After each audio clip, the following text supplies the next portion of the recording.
Good evening, everyone, and welcome to Fearless Conversations Part 3. We are excited to bring this installation.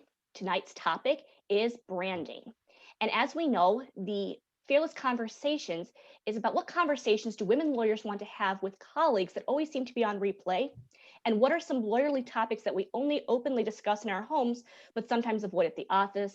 And finally, what are we afraid or hesitant to ask about or talk about with our male counterparts? As previously indicated, today's topic is creating your own brand. And what better way than to have two excellent and successful women leaders, Elizabeth Jolliffe and Rita White. Now, briefly about Elizabeth, many of us know her through her very successful business entitled Your Benchmark Coach, where she coaches other lawyers by providing a sounding board support, advice, and structure. And before she became a coach, she practiced law as a commercial litigator for nearly 20 years at Clark Hill. And she was a partner and a litigator. She worked with a wide range of clients, from Fortune 500 companies to medium and small size businesses. And through informal mentoring and coaching her colleagues, she soon learned that this became her true calling and passion, and what a boon to the profession it has been. In addition to her business, we know that Elizabeth has been involved in numerous organization and leadership positions, as well as achieving many awards. We welcome Elizabeth with us today. Thank you, Christina. Always the pleasure, thank you. And also, it is a pleasure to present Rita White as our other panelist. Rita owns and manages her own practice of the law offices of Rita White PLLC. She specializes in criminal defense, family law, and probate. She has extensive legal experience, having litigated hundreds of criminal and civil cases involving homicide, child welfare, juvenile divorce, robberies, drug trafficking, child support, and financial crimes. And prior to launching her own practice, she worked at the Wayne County as an assistant prosecutor. Additionally, Rita is very active in her various communities and holds several leadership roles, including, but not limited to, serving as the president of the Black Women Lawyers Association of Michigan president, secretary of the Washington County Bar Association, and secretary of the Juvenile Trial Lawyers Association of Michigan, among participating other various organizations. We welcome Elizabeth to the conversation. We welcome Rita as well to the conversation today. Thank you, Christina. And without further ado, I figure we'll turn the conversation over to Elizabeth to tell us a little bit about her business, and then the conversation over to Rita to tell us about her practice as well. Thank you. Well, Christina, I should have you introduce me whenever I need someone to do the introduction, because you didn't even ask me for anything. You just did it. And I know you do that for personal experience, and you pulled out my website. But essentially, it's it in a nutshell. I love working with lawyers. I love working with women lawyers and men lawyers. Over the years, I've probably worked with more women lawyers than men. And by years, I mean over 13 years now, I've been coaching lawyers, and I work with lawyers in all size settings, from solos to partners in very large firms, from people out of state to people in the southeastern Michigan area, people who are in-house. I've worked with some judges. I've worked with political candidates, lawyers who are political candidates, and I love it all. And every day is different. And I always say, it isn't a one size fits all kind of coaching. And I don't have a program that I just pull off the shelf and coach people with. I mean, I have certain things that I do with everybody in terms of starting up and certain structures and things, but it's really a one size fits one kind of approach. And I love that. And it's something that I get to use skills and strengths and align things with my own values and my own interests that I couldn't do in the law firm as a litigator. And I really, really love doing what I do. And I'll tell you, this pandemic in the last over a year has, it's been hard for me because I get a lot of energy being with people in person, as I think a lot of you know.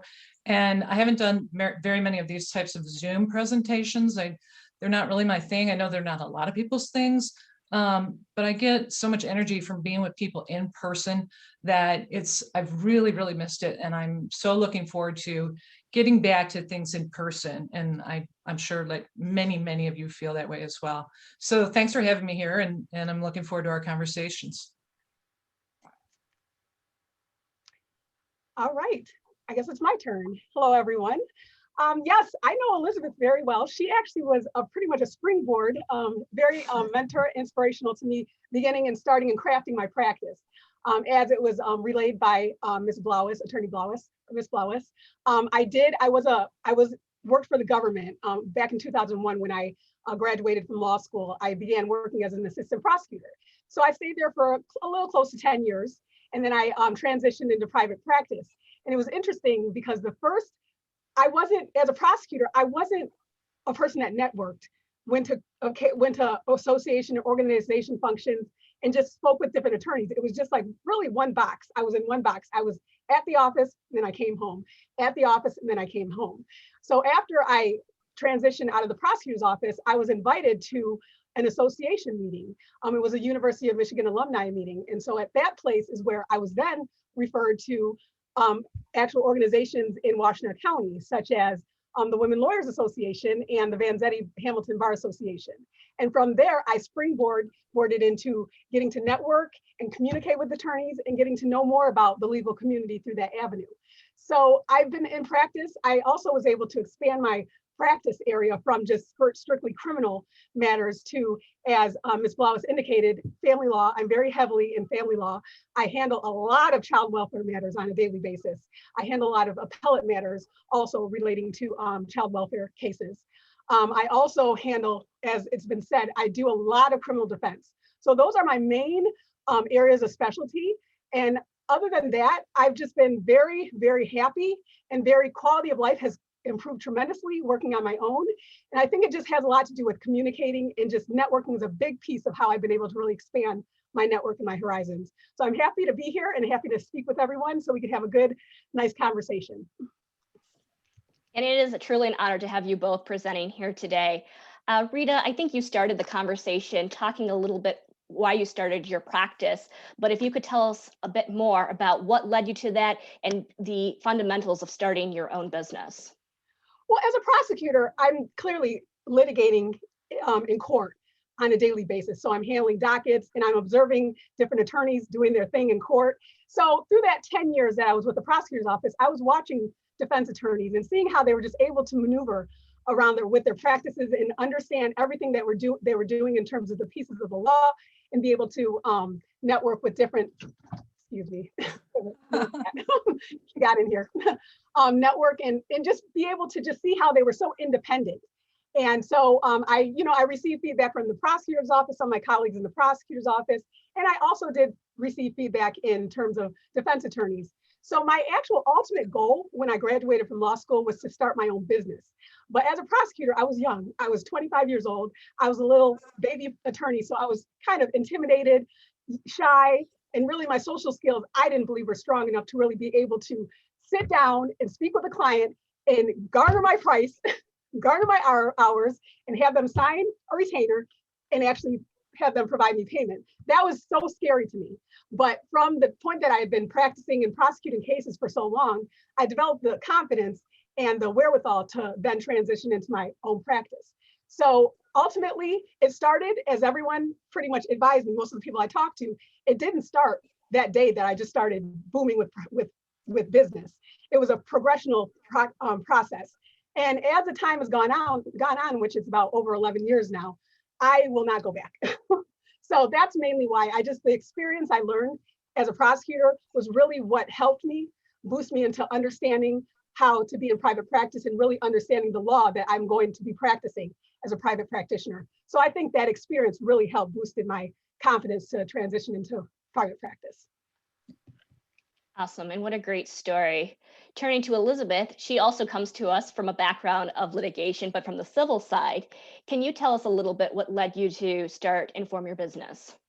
Sure. I had been practicing as a commercial litigator for 18 and a half years at the point that I left the firm, but about a year, a little over a year before I left. So in the beginning of 2007, I wasn't satisfied, and I hadn't been satisfied for some time in terms of what I was doing as a commercial litigator, taking a lot of depositions, settling cases, doing a lot of discovery, of course, arguing motions, very rarely going to trial.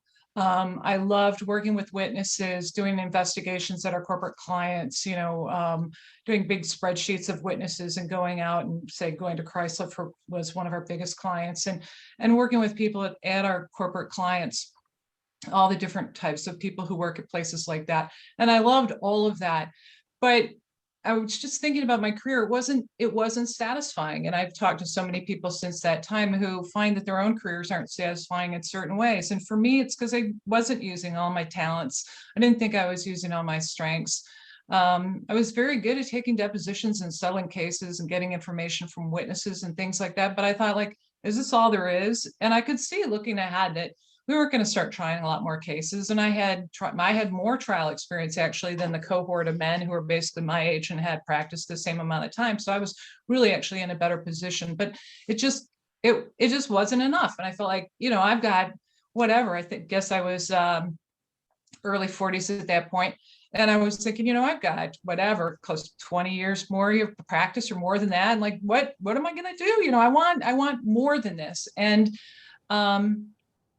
I was rereading Jim Collins' book, Good to Great, and I had an aha moment. And he basically talks about finding your sweet spot. And I thought about what was in my sweet spot. And I won't go into all that, but I had this aha moment, and I looked into coaching because that was in my sweet spot. And I didn't realize that there were a lot of people out there doing it, life coaches, executive coaches. There were at that point a lot of lawyer coaches, but not nearly as many as there are now. And I thought, well, this sounds good, but I've got to do my due diligence and look into it. Is it something I'd be good at? Can I make money at it? Would I like it? And so I hired a coach right in the early 2007. And then through that process, and I worked with her for actually until about 2 years ago. I was still working with her on I guess at that point it was like a quarterly basis, but I made the decision in early 2008, and I left the firm at the end of April 2008. And in the meantime, I'd gotten formal coach training and certified, and I'd saved a lot of money because that was necessary. Because I knew, probably like Rita, she's like, leaves the prosecutor's office, left a steady paycheck behind, and she had to build her practice. I had to build my coaching practice. But actually, my very first formal paying client was someone who was sitting at the registration desk at the Women Lawyers Wayne Region kind of like reconstitution meeting in, I think it was May of 2008. And I was just chatting. I won't even say who it is. I mean, she's still around. She's still practicing. If she was on this call, she'd probably say that was me. But anyway, she was like, Elizabeth, I want to be your very first client. I was like, I've got you signed up. So it was really just starting to go and we can talk about more of this. But anyway, I was excited that my very first formal paying client came from a Women Lawyers Wayne region meeting. And it was the meeting where they sort of reconstituted that region. It had been inactive for a number of years. And that was just so cool and really meant a lot to me that somebody, was trusting me that much. She had never met me before. She didn't know me. I was just a commercial litigator. I really didn't know that many people. I may have been a little bit involved in bar associations, but nothing like I have now. And that's been, a real joy for me. But I've always been I really like that story. And I probably don't even tell it very well, but it really means a lot to me that was my first paying client. Oh, it's an excellent story. And I think it shows the depth of the women lawyer connection and the network we develop in this organization and throughout the state. So very powerful words indeed, Elizabeth. And don't go away, because we're going to turn to you right now, because our topic today is branding. And so the question for our panelists now is, what does branding mean to you? And after getting an understanding of what that means to you, how do you suggest we as women lawyers find our own brand and be able to market it? Thanks. I'm glad we're jumping right into that, because what brand means to me, it means reputation. That's what it is. It's your reputation.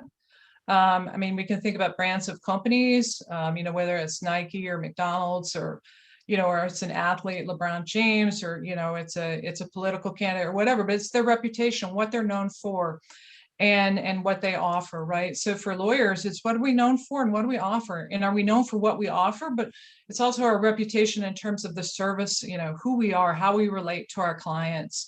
What kind of client service do we give? Are we timely? Are we warm? Are we, process driven?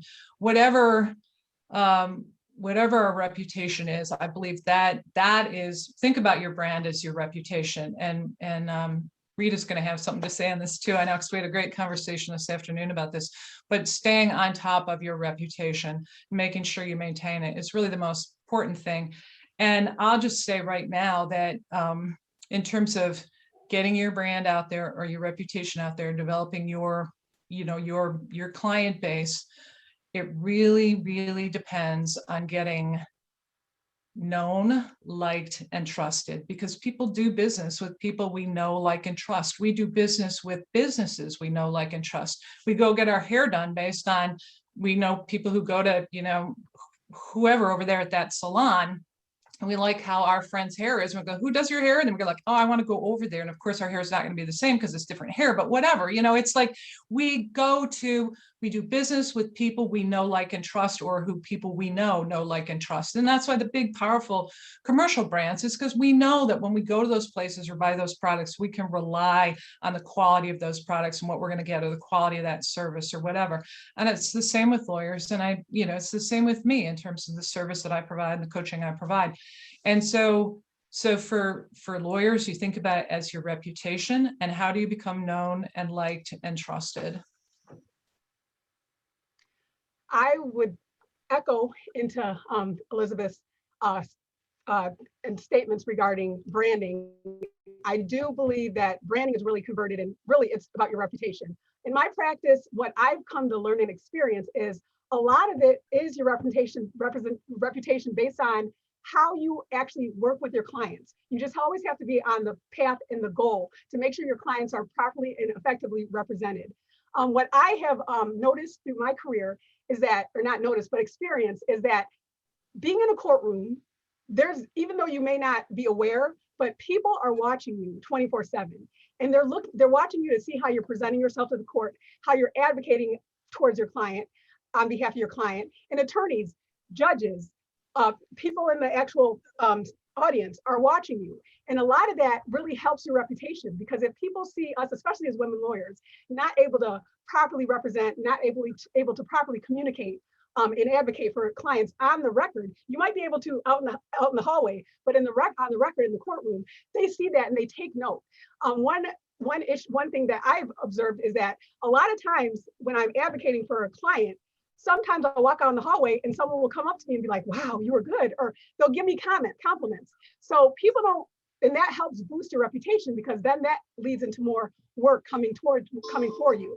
So in terms of branding, I think in terms of having a logo or like Rita White is out of sight, I don't think that's effective enough as opposed to actually showing that you are going to be there on time for your client.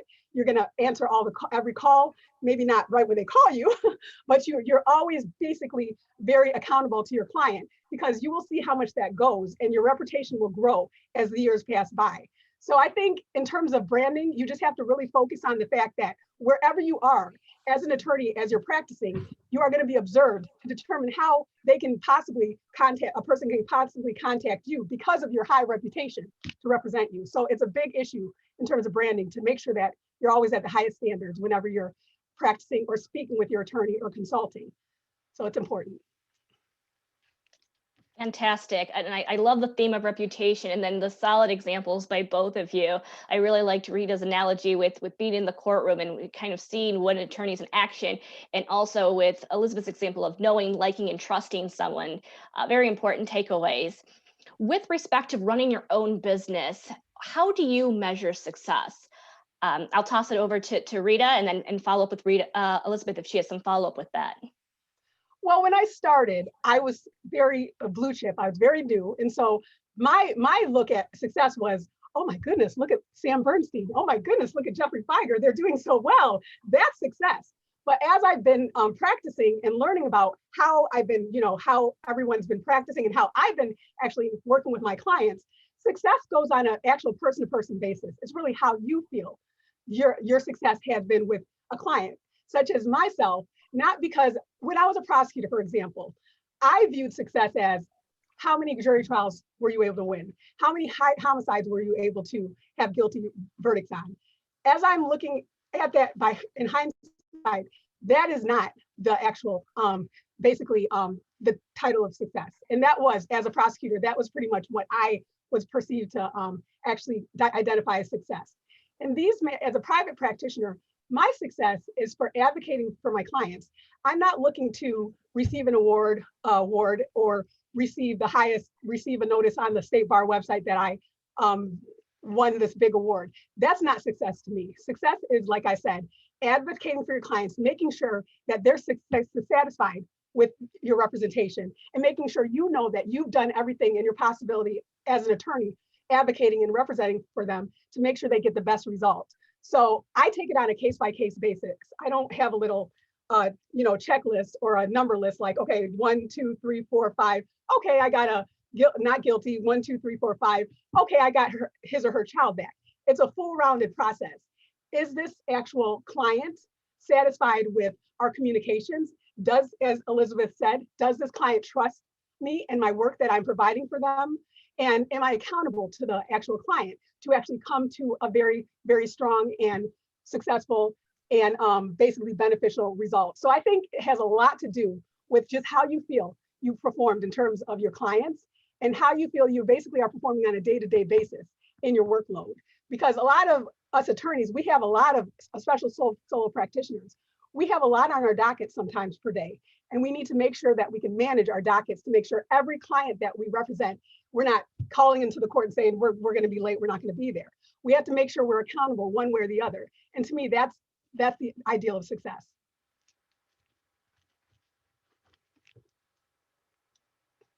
I'll just jump in, Christina, with just a couple of quick comments on this. I almost kicked that over there. Financially, I know, like Rita said, a lot of people will, equate success with some kind of financial success, a dollar amount, or but relatively speaking, I've been rich, I've been poor, and I'll tell you, being happy is better. That's the bottom line. It's being happy. I have a tool that I use with people, and some of you have seen it before. It's an assessment. I call it the Wheel of Life. I also have one for the law practice wheel, but the Wheel of Life has 8 sections in it. And you give yourself a score from 1 to 10 on level of satisfaction in that section. And the Wheel of Life, for instance, has health, personal growth, significant other, romance,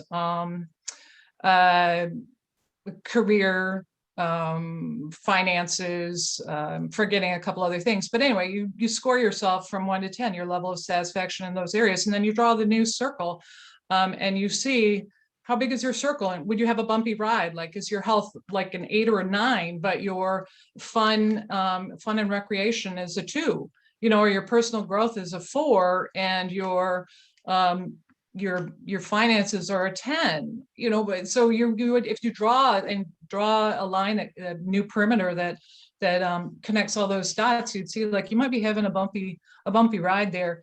And so then you might be feeling like, yeah, you know what, that might be giving you some feedback on why you're not feeling satisfied, or maybe not feeling successful. Maybe you're making a 9 or a 10 in terms of satisfaction on the money, but you don't have time, or you don't have a significant other, or you're not experiencing any personal growth, or or whatever, your health is suffering. So that's one way to look at success and measure it in a different way.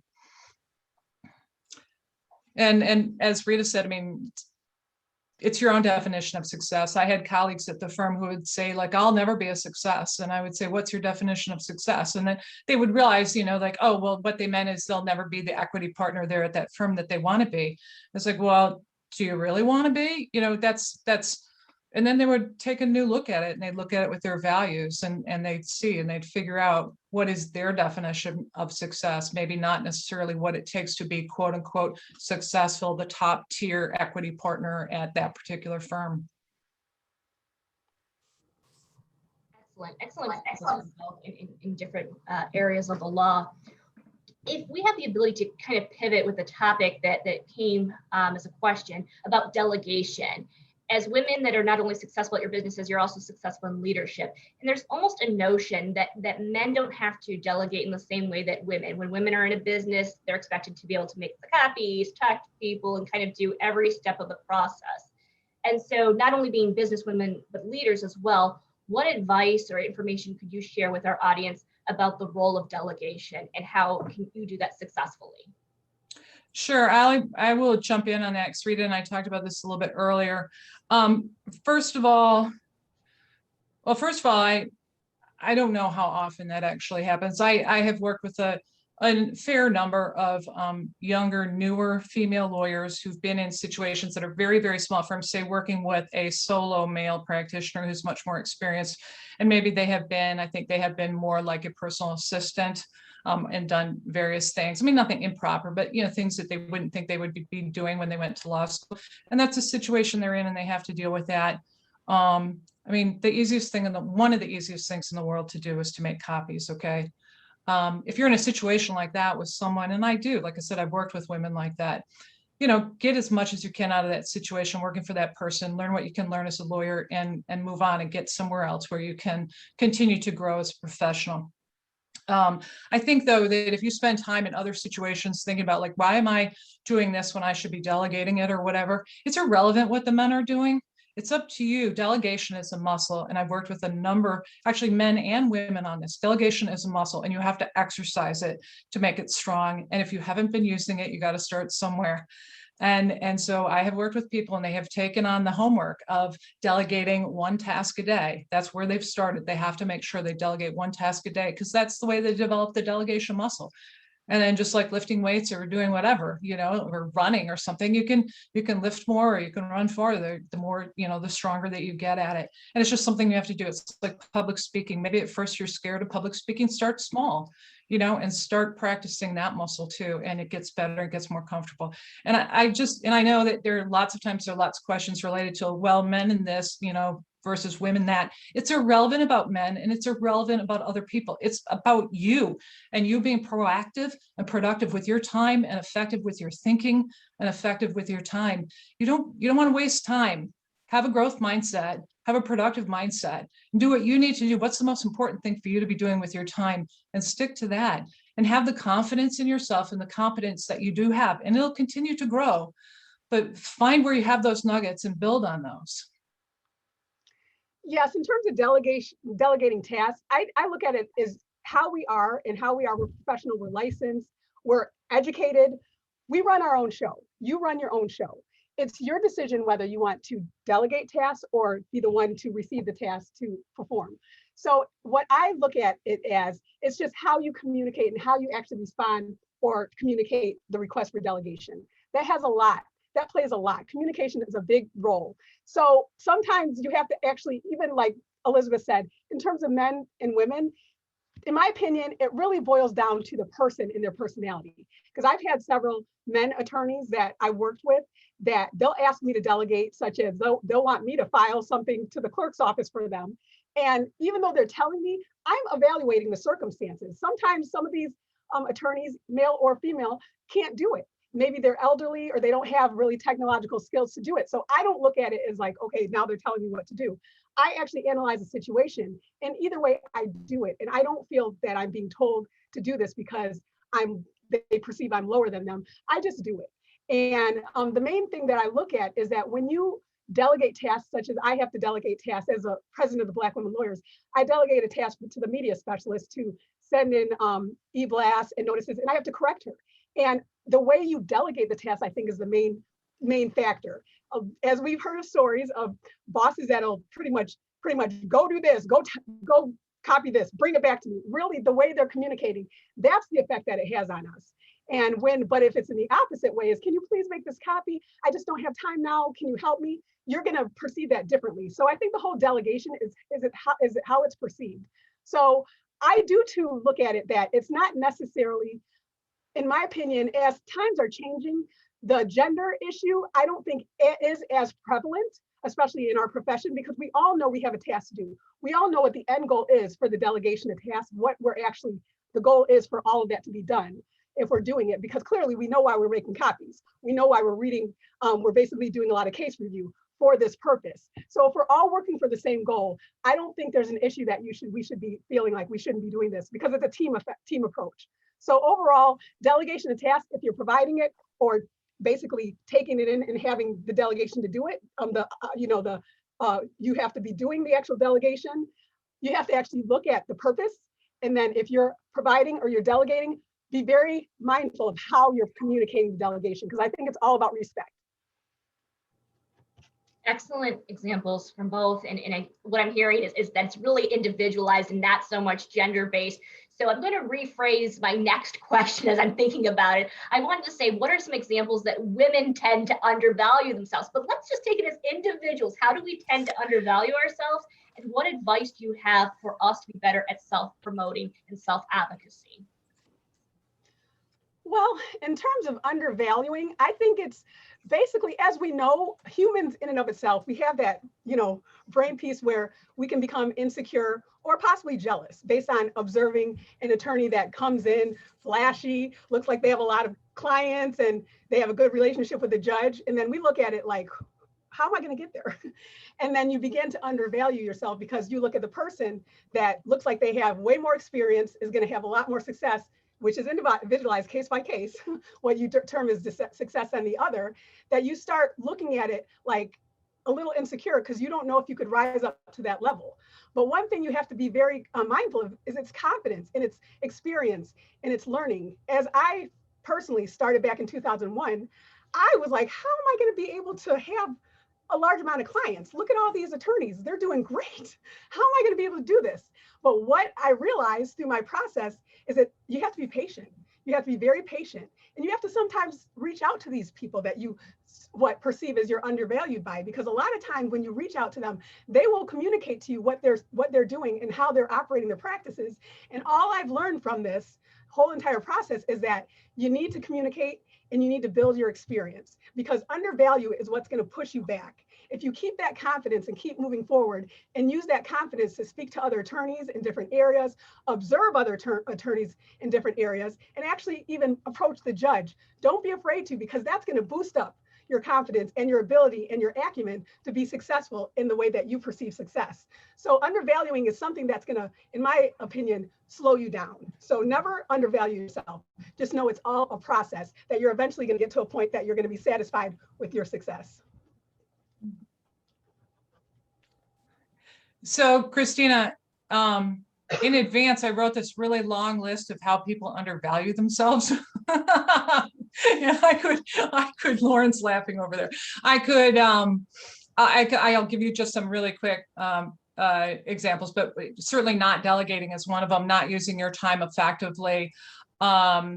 Certainly writing off your time, not charging a high enough rate, being afraid to bill all your time, being afraid to raise your rates,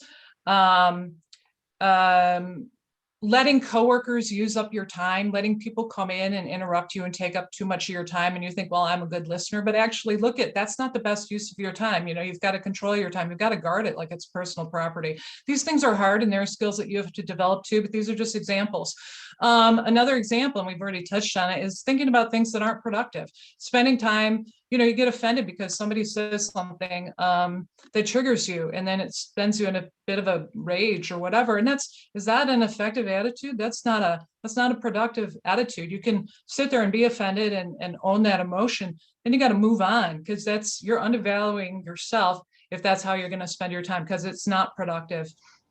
Failing to set goals. I know goals are really hard, but they do help us move along. And so to value yourself, you got to set some goals and continue to grow. Not having a good enough website, staying too long in a job, working for a boss who you shouldn't keep working for, not speaking up for yourself, going to meetings and always being a bump on a log and thinking like, why doesn't anyone ever call on me? And why are these meetings so bad? But actually you're not contributing to them.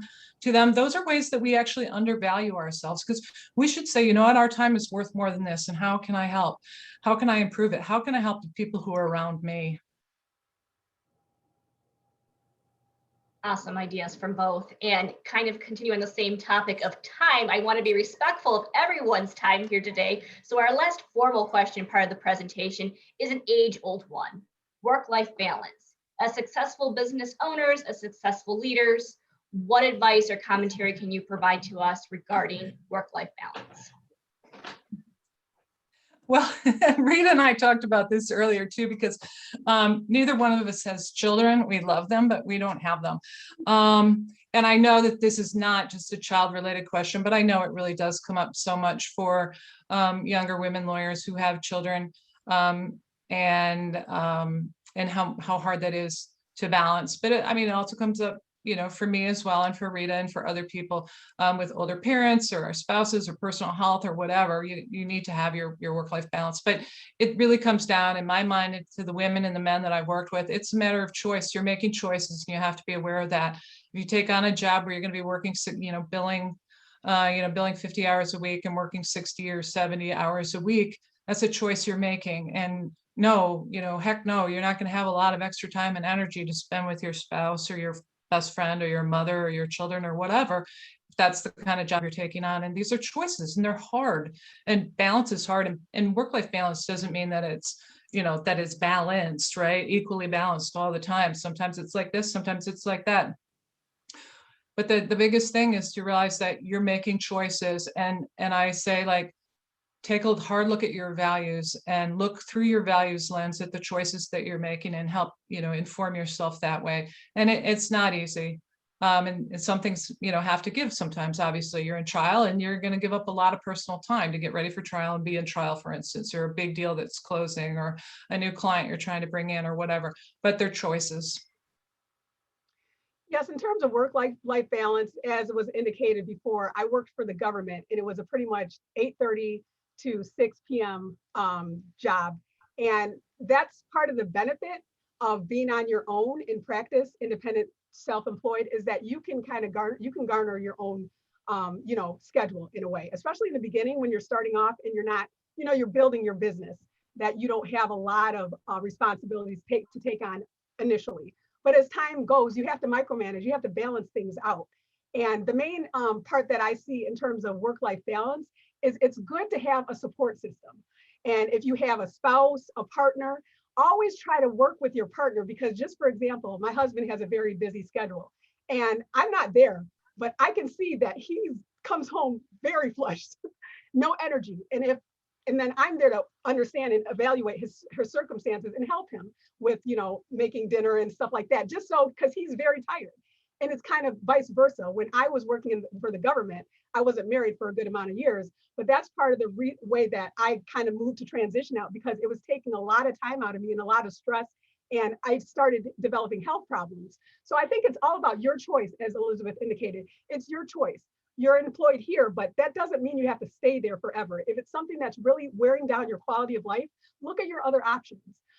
For example, like even in private practice, my business is pretty busy now with clients. However, I just underwent a major medical procedure in January, and I was in a hospital bed, and I managed my work life because I immediately had my little tablet on and I was in Zoom hearings in court. And my mother called me like, "What are you doing?" So it's all about an individual choice. It's just making sure you balance it so your quality of life continues and your health is maintained. And especially with children, trying to find daycare and locating appropriate like schooling for them so everything's balanced. You got to be independently very, I guess you have to be mindful to make sure everyone's actually balanced. Because as you see, as a working mother, I'm not a mother, but if you're a working mother, you know how you work. If you work hours, it's going to affect your family. And if they don't see you, or if you're not there to greet them from school or feed them for dinner. So it's all about making sure you balance. And again, it's a choice that you make in terms of how you want to make that balance happen. Fantastic information from both. I do invite everyone at this time, if they have questions, to unmute themselves or turn on the video. And if not, it will conclude our formal portion of the presentation and the recording, but also to give both our speakers, we thank them for their invaluable wisdom today, but also any kind of closing remarks from either Rita or Elizabeth.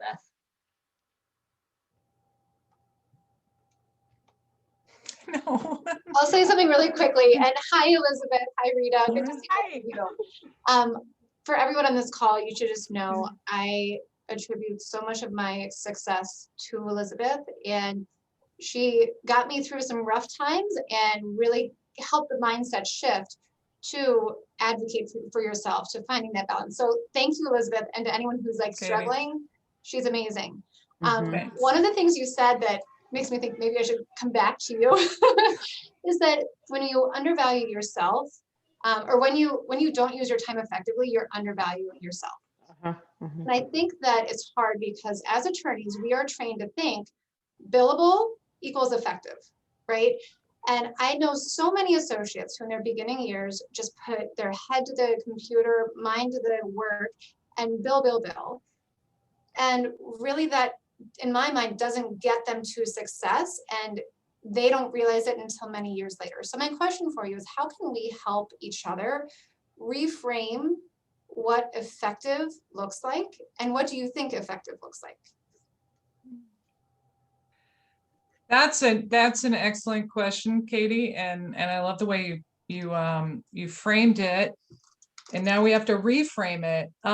You have to think about, I think, like what are your goals? What are you trying to achieve? Are the billable hours, is that what you're trying to achieve? But just hitting your billable hours in a firm, say like yours, is that what makes you on the path to be an equity partner, and does that turn into equity partnership? No. I mean, we know that you have to have a book of business, right? Or be showing that you're on the right kind of trajectory to have the book of business.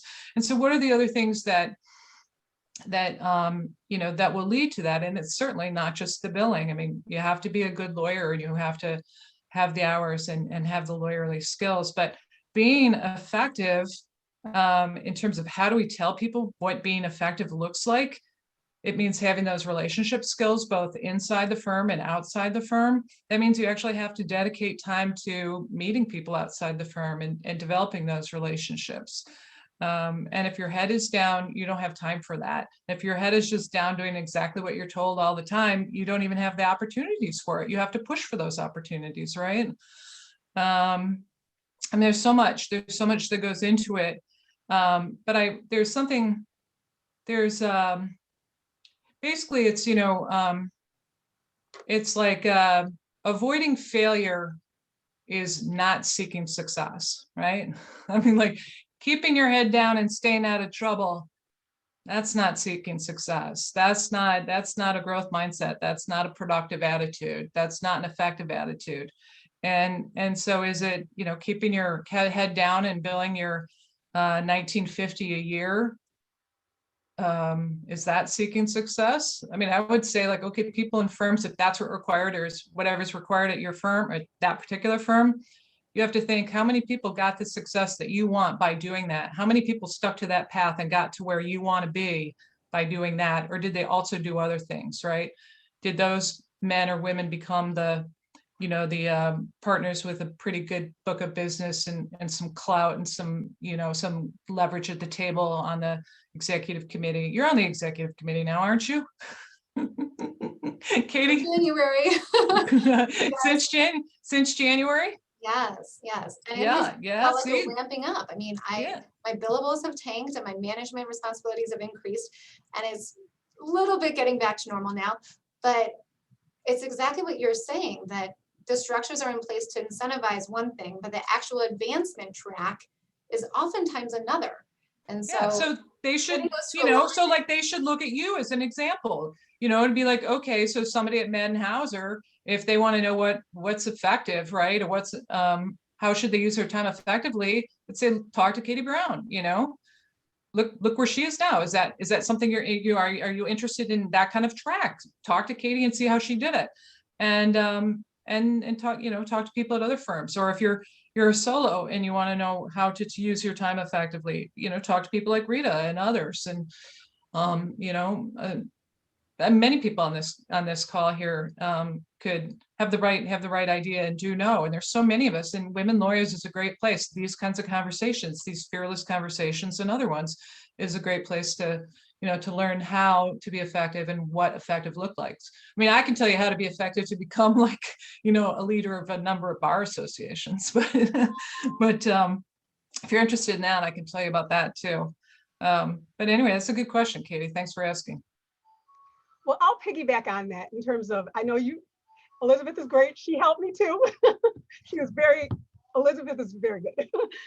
We could have I would say a support group, but it's almost like a fan club. Like, raise your hand if you have raise your hand if you've been affected by Elizabeth Jolliffe in a positive way. Yes, that's great. We could have like a Facebook group or something. Okay, come on, Rita. So I think in a way, being effective is, I don't know if I'd term it this way, but like an organic. It's not just you in the office and working in billing hours. It's a kind of a universal way that you can actually feel the effect of being effective, such as I started, get involved, as Attorney Brown is, get involved in associations. Associations and getting to know people, getting to network, getting to be involved in what's going on in the legal system, in the legal community is so important, because that is a piece of being effective. Because as I've grown, I've started in Women Lawyers, and I was also on the executive board.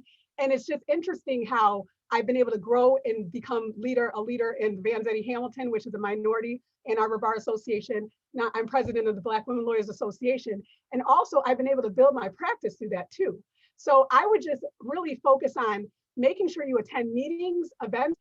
Don't keep yourself boxed into just being at the office and trying to become partner, because that will help you. These associations you become involved in will help expand your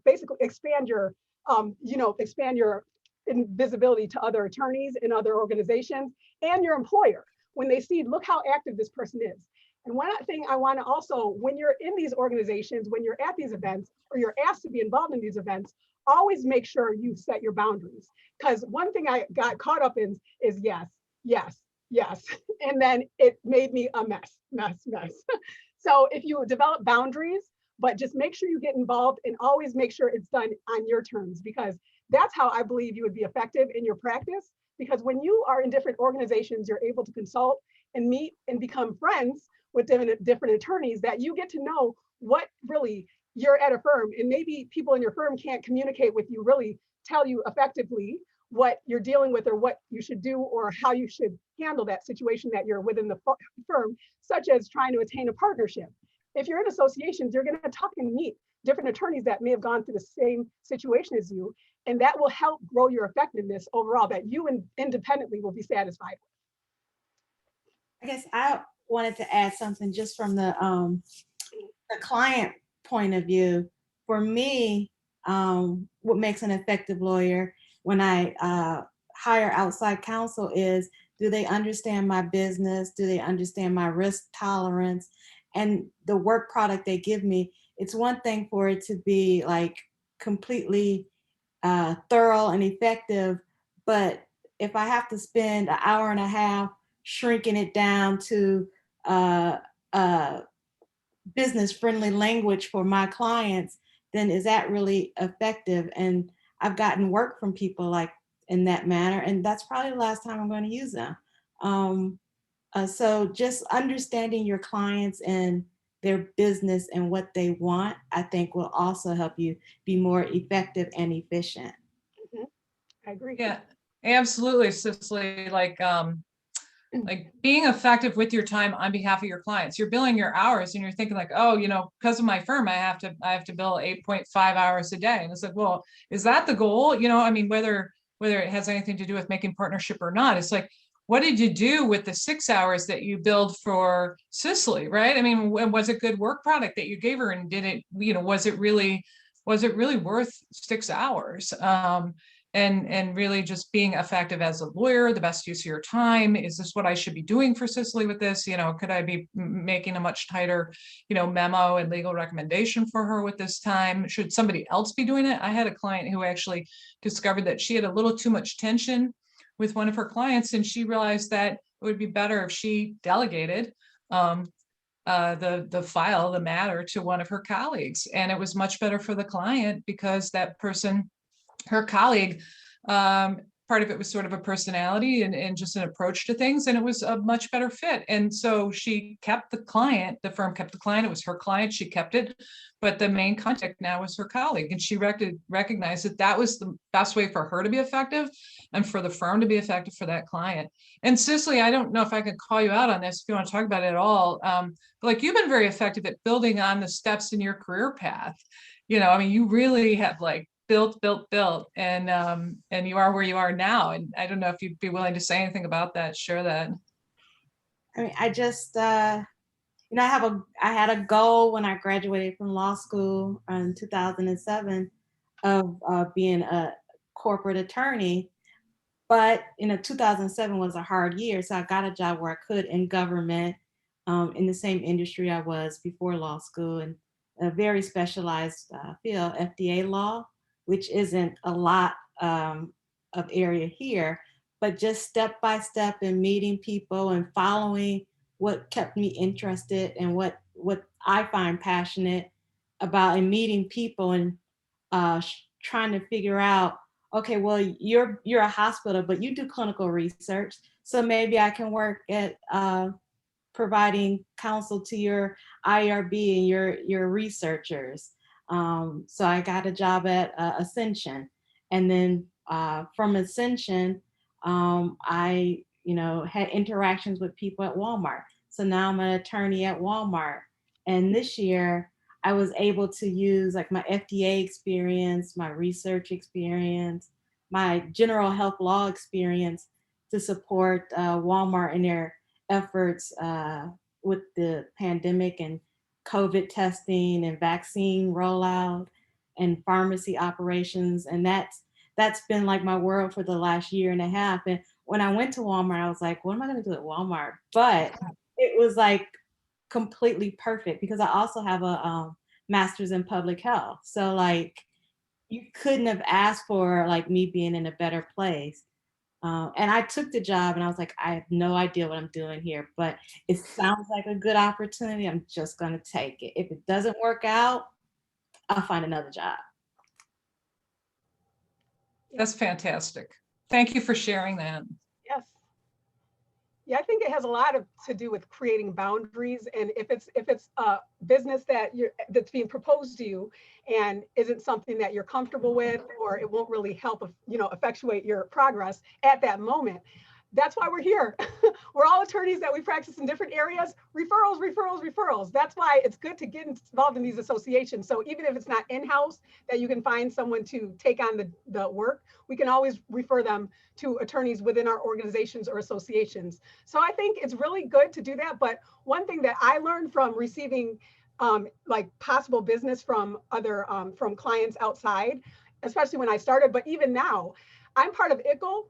There's a lot of CLEs that I continually thrive in, because just because you're in one specialty, that doesn't mean you can't move into another or learn something new. We're always open to learning. We're always want to learn. So it's not something that we should say, I'll never be able to do medical malpractice. I'll never be able to do bankruptcy.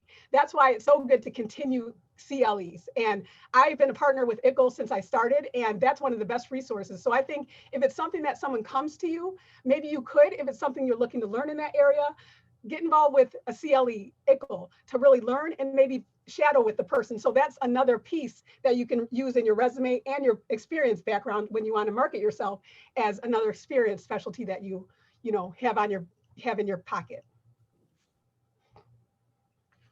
And I just wanted to say this has been such a great and insightful dialogue continuing. I do want to be respectful of everyone's time as previously indicated. What I can do right now is stop the recording, but definitely keep the Zoom room open if there are further commentary. Didn't know if either Elizabeth or Rita want to provide any closing remarks, but from WLAM's end, we're very grateful to you both and really enjoyed the insightful conversation and dialogue, and also to the membership presented with the follow-up today. So thank you all for being here, and thank you for the wonderful participation.